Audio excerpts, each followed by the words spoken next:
दोस्तों आपकी भी बेटी की शादी हो गई है और वो ससुराल में है और वो बार-बार आपको ये खबर करती है कि जो उसके ससुराल वाले हैं वो दहेज के लिए प्रताड़ित करते हैं, बार-बार दहेज की माँग करते हैं, शोषण करते हैं और घरेलू उत्पीड़न करते हैं। तो आप इस बात को नज़रअंदाज ना करके थाने जाएँ, रिपोर्ट कराएँ। आप देखिए ऐसी ही सच्ची एक घटना घटी है ग्रेटर नोएडा में 23 अगस्त 2025 को। उस लड़की के पिताजी क्या कहते हैं ये सुनिए आप लोग। अच्छा काम कर रहा है। ये अत्याचार तो हुआ ही नहीं, इन दिन ने जला के मारना, ये क्या है? ये प्रशासन, ये जो मोदी योगी की भी इन्होंने ना सोची है कि भाई बेटी बचाओ बेटी पढ़ाओ। इन्होंने बेटी को जो गिरफ्तारी हुई, आपको लगता है कि वो अच्छा पुलिस का कदम है? वो अच्छा है, मुझे बहुत अच्छा है, बहुत अच्छा लगा मुझे। आप उनसे भी, उस महिला से भी, दया से भी आपकी पहले बातचीत होती होगी। आपको क्या लगता था कि वैसे षड्यंत्र में शामिल षड्यंत्र में शामिल है वो उसी का षड्यंत्र सारा है, उसी को षड्यंत्र है। कोई बच्चे को बचाएगा, बच्चे को समझाना माँ का काम रहता, बाप का काम रहता, उसने और उठा दिया बच्चे को, जमाने की जगह उठा दिया। आपकी अब क्या मांग है? हमारे तो ये मांग है, इन दरिंदों को फांसी होनी चाहिए, ये डिमांड है हमारी। इनको साइलेंस कैडी न्यायालय से, कोर्ट से इनके लिए यही एक्शन है कि इनको फांसी होनी चाहिए। दोस्तों ये कहानी है ग्रेटर नोएडा की।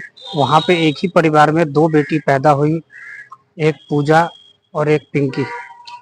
दोनों को अच्छी स्कूलों में उसके माँ बाप पढ़ाते हैं। बहुत जमींदार घर में पैदा हुई थी, डीपीएस में पढ़ी लिखी, फिर बड़ी हुई। फिर उसके बाद इस नोटबंदी में उसकी शादी हुई। 10 दिसंबर 2016 को उसकी शादी होती है। शादी बहुत धूमधाम से होता है, स्कॉर्पियो दिया जाता है, बुलेट दिया जाता है, सोना चांदी दिया जाता है, बहुत सारे पैसे दिए जाते हैं। दोस्तों उस नोटबंदी में बहुत सारे लोग अपने बच्चों की शादी का डेट बढ़ा दिया था, लेकिन ये पिता, पिंकी के पिता ने उसी डेट को शादी किया और बहुत खुशी खुशी शादी किया। दोस्तों शादी के बाद कुछ ही दिनों बाद दहेज की मांग शुरू हो गई। इतने दहेज लेने के बाद भी ससुराल वाले, जो ग्रेटर नोएडा के दादरी इलाके के रहने वाले हैं, उन्होंने फिर से पैसे मांगने शुरू कर दिए। क्योंकि जो इनका दामाद था, पिंकी का जो पति था विपिन, वो कुछ नहीं करता था। दोनों भाइयों की शादी एक ही घर में हुई थी, उधर से दोनों बहन, इधर से दोनों भाई। दोस्तों कुछ काम ना करने के लिए करता था और सिर्फ दहेज पे आश्रित था। जब वो शादी वाले सारे पैसे खर्च हो गए, सारे गहने बेच दिए, उसके बाद फिर से पैसों की मांग शुरू हो गई। बेटी बार बार अपने पिताजी को ये सारी बात बताती थी, दोनों बेटी, लेकिन पिताजी, समाज का पंचायत बैठता था और उस पंचायत में सारा सॉल्यूशन मिल जाता था। फिर लड़की अपने घर आ जाती थी। फिर से विपिन और उसका भाई इस दोनों बहनों को मारता था, पीटता था, रात रात भर गायब रहता था, दारू पीता था, लड़कियों के साथ घूमता था। और जब ये दोनों बहन अगर कोई सवाल कर दे तो जवाब के बदले पिटाई मिलती थी, गाली मिलती थी। दोस्तों फिर थक हार के जो पिंकी के पिताजी थे, उन्होंने ब्यूटी पार्लर का एक स्टोर खोल दिया, क्योंकि ये दोनों ब्यूटी आर्टिस्ट थी। ब्यूटी पार्लर बहुत अच्छे से चलने लग गया। अब ये दोनों पति पत्नियों से उस पत्नियों के कमाए हुए पैसे छीन लेते थे, मांग लेते थे।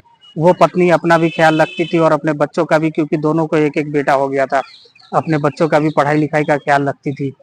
दोस्तों लेकिन ऐसा होते होते, समाज के आश्वासन के बीच रहते रहते, इस बाप ने थाने में कभी कंप्लेन नहीं की, ना ये दोनों लड़की घर के इज्जत के लिए थाने में गई। लेकिन 23 अगस्त 2025 का दिन होता है।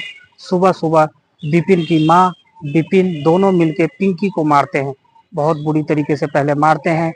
इसका वीडियो पूजा बना लेती है, जो पिंकी की बहन है, क्योंकि बार बार इन्होंने गलत ठहराया इन लोगों को ही, क्योंकि कोई वीडियो था नहीं। इसलिए इसने सोचा इस मारपीट का वीडियो बना लेते हैं। इसमें एक दो झापर पिंकी पूजा को भी लगे, विपिन ने मारे। आप देखेंगे वीडियो में, आगे मैं वीडियो लगा रहा हूँ, इसमें देखेंगे किस तरीके से विपिन ने पहले मारा। फिर ऐसा कहना है पूजा पिंकी के बेटे का, विपिन जो है वो अपने बेटे के सामने ही पहले तो मारा, उसके बाद पेट्रोल छिड़क के लाइटर से आग लगा दिया। पिंकी जिंदा जल गई। दोस्तों हॉस्पिटल ले जाया गया, लेकिन बचाया नहीं गया। और फिर उसके बाद जब शोर शराबा हुआ तो उसे एक हाफ इनकाउंटर में गिरफ्तार कर लिया गया। पिंकी की सासू माँ जो है वो भी गिरफ्तार हो गई है। लेकिन इस गिरफ्तारी से क्या होगा दोस्तों? अगर मौत का बदला मौत नहीं होगा, अगर हमारा कानून चेंज नहीं होगा, दहेज उत्पीड़न करने वाले, जिंदा जलाने वालों को मौत की सजा नहीं होगी, रेप करने वालों को मौत की सजा नहीं होगी, मर्डर करने वालों को मौत की सजा नहीं होगी, तब तक ये सारी घटनाएं रुकेंगी नहीं। क्योंकि ये पहले भी होता रहा है, अभी भी हुआ है, आगे भी होगा अगर कानून चेंज नहीं हुआ। दोस्तों देखिए किस तरीके से पूजा को, सॉरी पिंकी को विपिन ने जिंदा जलाया।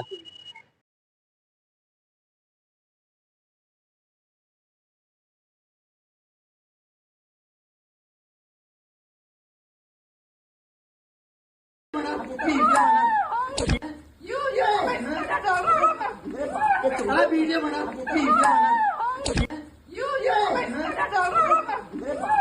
वीडियो बना